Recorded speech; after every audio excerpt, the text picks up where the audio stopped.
à l'extrême sud de la Jordanie, Aqaba est une porte ouverte sur la mer Rouge.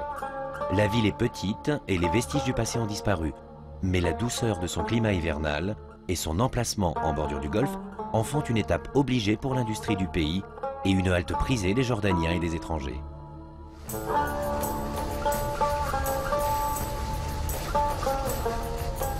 Le golfe d'Aqaba, en taille de 180 km de long et de 20 km de large, permet une ouverture du pays de 30 km sur la mer Rouge.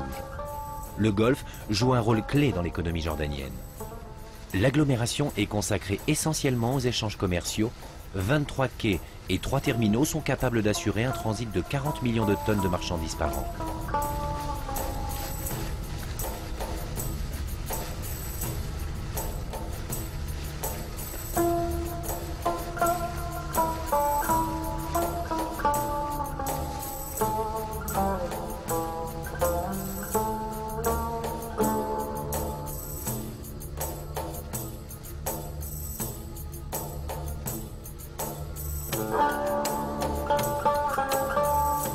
L'accès des cargos dans le port industriel d'Aqaba est possible grâce à des hauts fonds qui dépassent 100 mètres de profondeur jusqu'au port.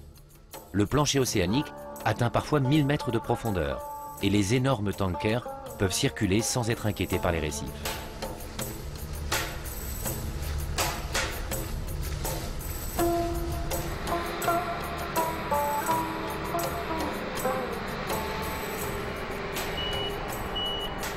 Aqaba apparaît déjà dans les textes anciens comme un lieu occupé depuis 5000 ans. Position stratégique, à la jonction des routes terrestres et maritimes d'Asie, d'Afrique et d'Europe, le port a toujours connu une activité intense.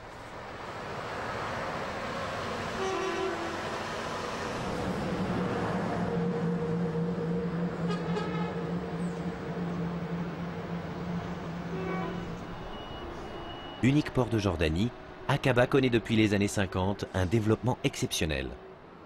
De petit port de pêche, il est devenu aujourd'hui l'un des plus modernes et les mieux équipés de la région. Les conflits successifs au Proche-Orient ont ralenti son développement et la ville mise beaucoup sur le développement du tourisme.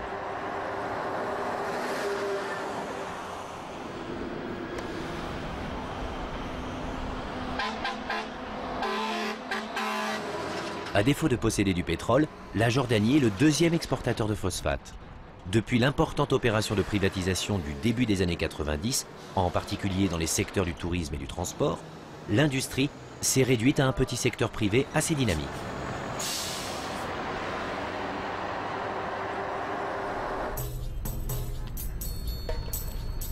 Le nom d'Aqaba a été donné à la cité portuaire au XIVe siècle par les sultans mamelouks, une caste militaire qui servait d'élite au calife qui administrait la région depuis l'Égypte. Aqaba est une ville chaude, ensoleillée et bordée de palmiers. Les eaux claires du golfe de la mer Rouge baignent sa côte et la ville, entourée de montagnes au teint irisé, est rafraîchie par une brise légère venant du nord. L'activité du port de pêche contraste avec celle de l'énorme port industriel qui lui fait face. Derrière la bande verte d'une palmeraie, le port tranche sur la roche dénudée des djebels tout proches.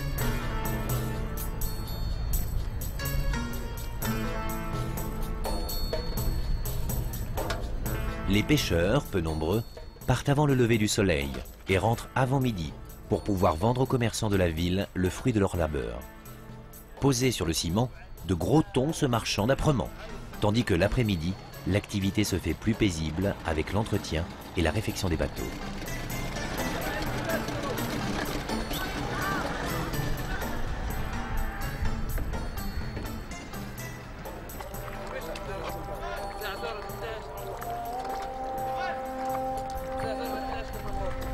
Aqaba est une ville moderne qui a succédé à plusieurs sites anciens portant d'autres noms et située dans différents secteurs dès le 8e siècle avant Jésus-Christ. Les Édomites, libanais, en firent leur principal port au 7e siècle avant notre ère. On y pratiquait le travail du cuivre 3500 ans avant Jésus-Christ et les Nabatéens firent du port un des comptoirs de la route des épices. Les Romains y établirent la fameuse 10e légion Phrétensis et les Byzantins y installèrent le siège des évêques de la région. À partir du XIIIe siècle, Aqaba devint le point de ralliement des pèlerins en route pour la Mecque. Durant la Première Guerre mondiale, les forces anglo-arabes, emmenées par Laurence d'Arabie, contraignirent les Turcs à se retirer de la région et la ville fut rattachée à la Transjordanie.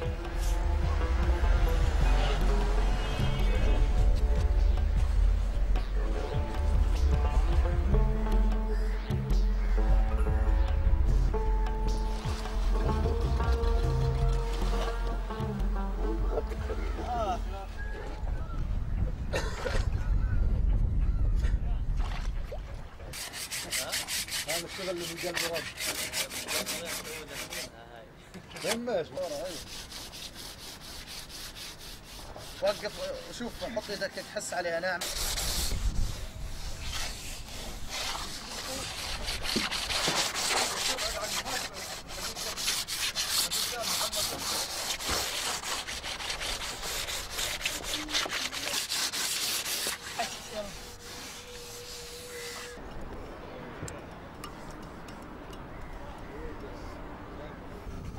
La mer Rouge est une mer presque fermée, dont la salinité est plus élevée que dans les autres mers. La variété de poissons qui vivent ici permet une pêche artisanale, fructueuse et diversifiée. La majorité des côtes de la mer Rouge est inhabitée, ce qui limite les risques de pollution de cette mer intérieure.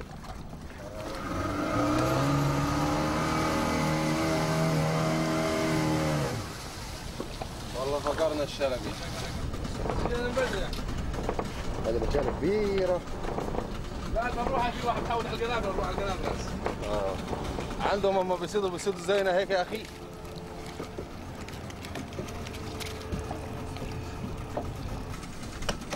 ذلك هذا لونه. ما قلبس يصلحها أيوه. أعرف كنا حبسوه. صحناش يلا اسحب الشفاط طلعوا لكم قرش ولا طلعوا لكم عقام ولا طلعوا لكم حاجة. جاي من وين نطلع؟ هاي الفقري معي. مصيد على رجال مصيدش على سمك. فضيحة يا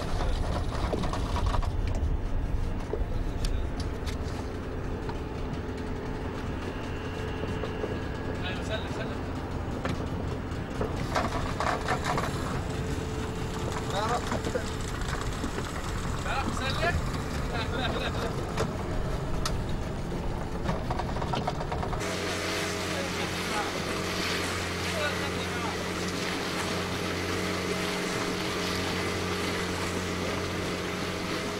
L'autre façon de pêcher, à la ligne, elle est uniquement employée pour les thons, dont les bancs prospectent en quantité dans le golfe. La technique est simple.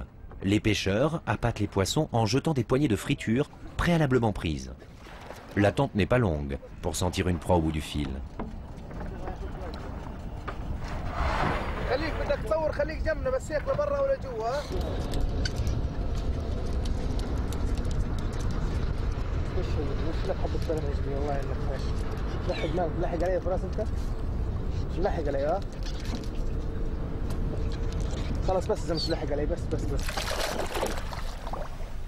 Facilement repérable grâce à ses reflets argentés, le thon n'est pas très combatif et le combat entre le pêcheur et l'animal ne dure pas longtemps.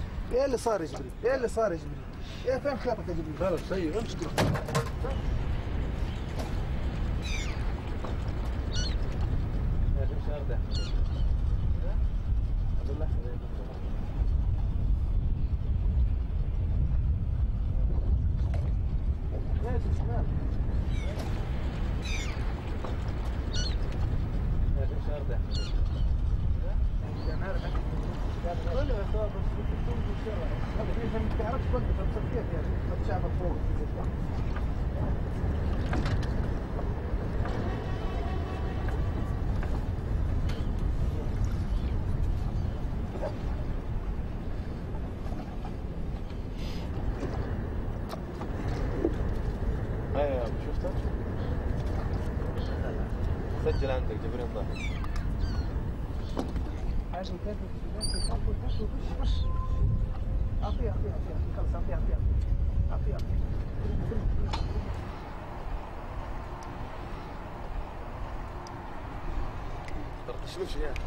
واو. يوقع يا احمد وقع. ما شاء الله. Chose étonnante, le thon à peine sorti de son royaume marin se raidit pour ne remuer que par spasmes agonisants.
Aqaba est particulièrement apprécié pour la douceur de son climat et la beauté de ses fonds marins. Un monde fascinant constitué de coraux, de poissons et d'autres formes de vie variées qui s'agitent à quelques mètres au large des plages.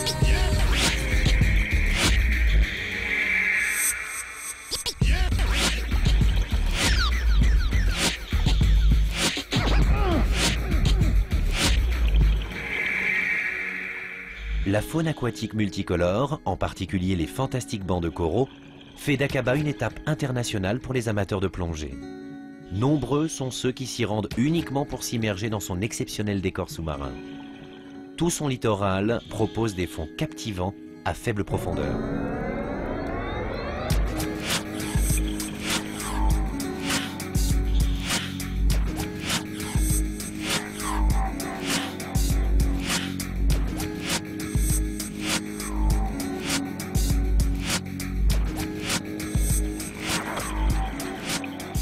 Le corail, petit animal frileux, préfère les mers chaudes et ne s'enfonce jamais trop profondément.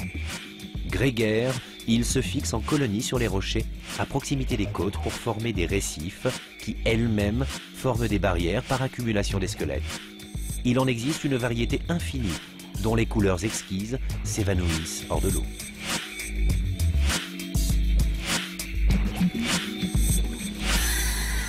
Dans les eaux profondes indigo au large du rivage, s'agite une vie sous-marine kaléidoscopique à portée de main.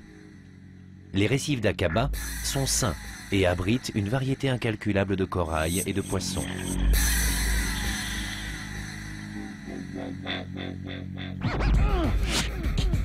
Les espèces les plus communes sont les coraux en branche, Fungia et Montipora, ainsi que l'Archélia, spécimen noir très rare, ressemblant à un arbre que l'on trouve à de grandes profondeurs et qui fut découvert par le roi Hussein, grand amateur de plongée sous-marine.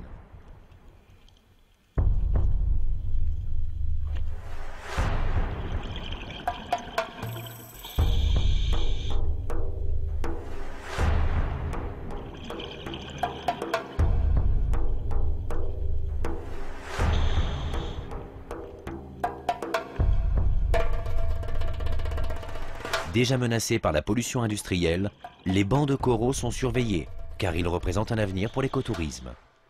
S'élançant à travers les récifs, on peut apercevoir poissons clowns, Picasso, gobilles, anémones de mer, poissons perroquets et bien d'autres encore.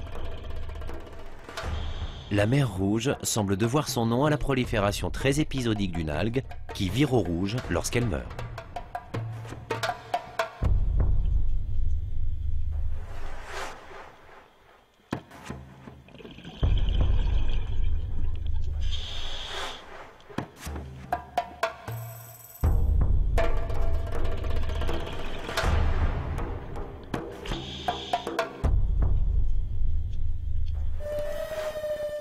Unique baie sur la mer, Aqaba est une étape rafraîchissante après le désert rose du Nord.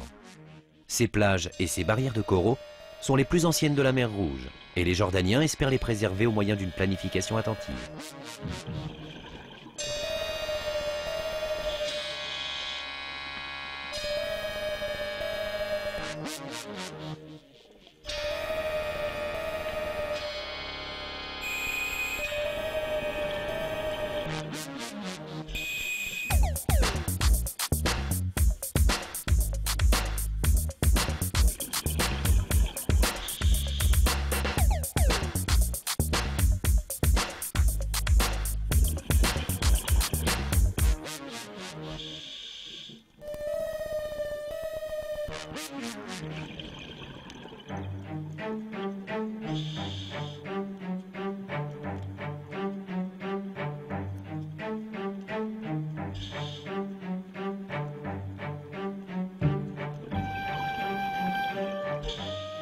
La mer Rouge, au nord de la zone des grands rifts africains, présente toutes les caractéristiques d'un rift dont l'effondrement a permis l'envahissement par la mer.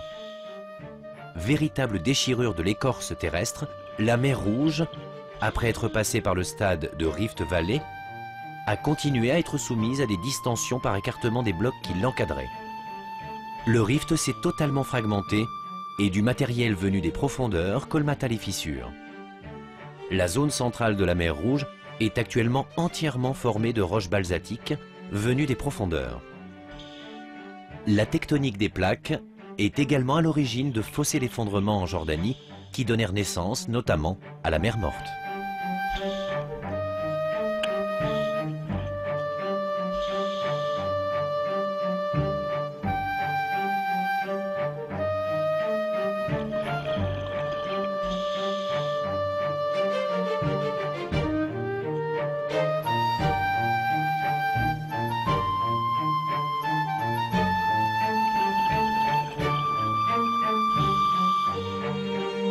À faible profondeur, là où la lumière solaire entretient la vie, poussent des herbiers. Les herbiers qui se développent sur le sable n'abritent pas une faune très riche, mais jouent un rôle important dans la fixation des sols et la production d'oxygène.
Fantaisie, soleil et mer, associés au charme et à l'atmosphère particulière du temps qui semble s'immobiliser, Aqaba bénéficie d'un climat doux 9 mois sur 12. L'été est chaud et le plus gros des activités se reprennent à la fraîcheur du soir.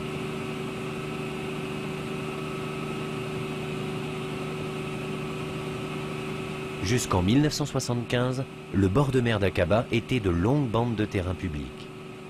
D'année en année, le littoral est devenu un véritable front de mer destiné au tourisme.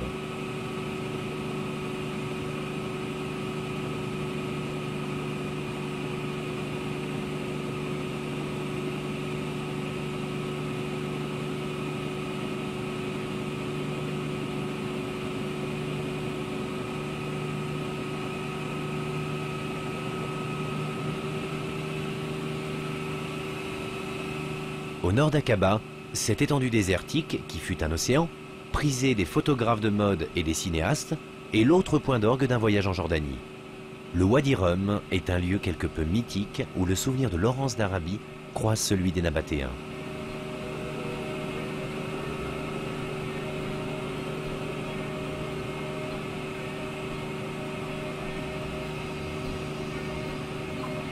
Le Wadi Rum n'est pas un désert de type saharien, rythmé d'ondulations de dunes. Le spectacle y est avant tout vertical. Ces djebels, couleur rouille, se dressent à pic depuis le fond de la vallée. Creusant, fracturant, polissant la roche, la tectonique et l'érosion ont façonné au cours des millénaires les formes d'aujourd'hui.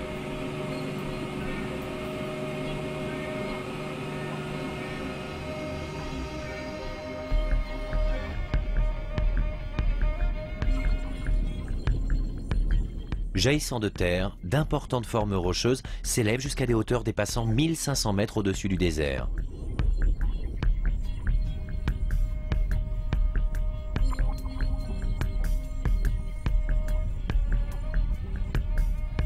Le colonel Lawrence, dans les 7 piliers de la sagesse, dépeint son arrivée dans le Wadi Rum ainsi. La minuscule caravane, brusquement intimidée, tomba dans un silence de mort. Honteuse d'étaler sa petitesse en présence de masses aussi formidables.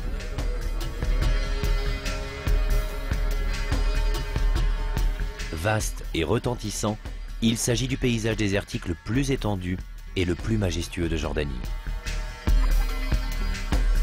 Univers minéral, il n'est pas d'une aridité totale, bien qu'il reçoive 50 mm de pluie par an.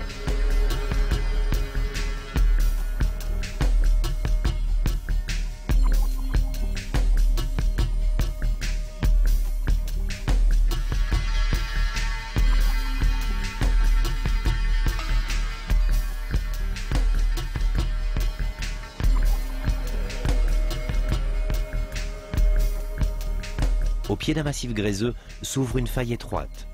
C'est le canyon d'Ain Khazal.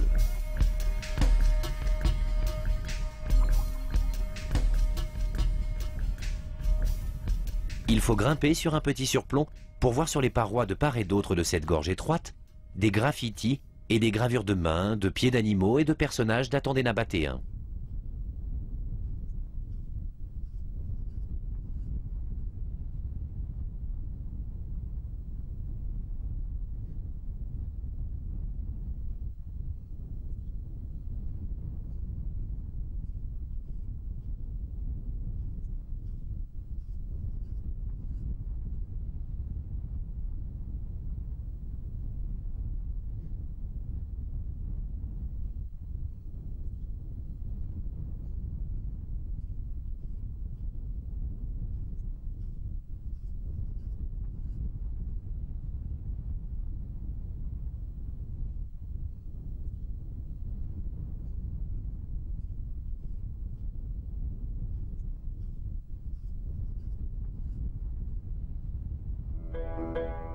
Il est certain que ce désert fut depuis des temps très reculés un terrain de parcours pour les nomades et un passage pour les caravanes. Le désert de Wadi Rum fait partie de l'une des plus importantes communautés bédouines. Aujourd'hui, relativement peu de Bédouins conservent encore les traditions inculquées par leurs ancêtres. Mais les troupeaux de chèvres, les tentes noires suspendues très bas et les chameaux de somme n'ont pas entièrement disparu du paysage.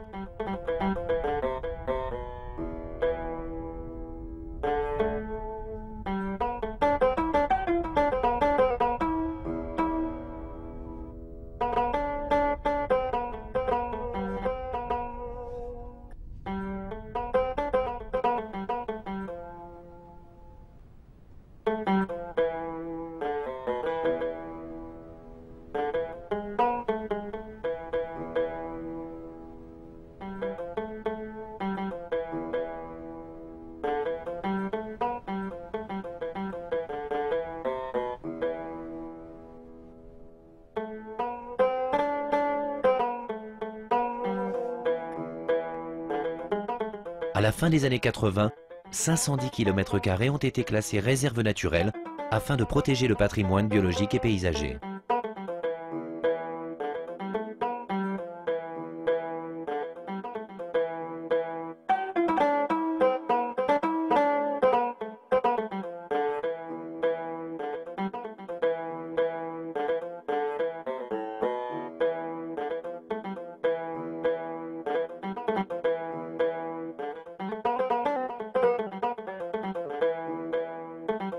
La lumière qui change avec les heures anime la moindre brèche. Le silence dans ce décor grandiose qui culmine à 1750 mètres d'altitude parachève l'envoûtement. Les paysages dans les rêves d'enfance ont cette ampleur et ce silence, disait Laurence d'Arabie.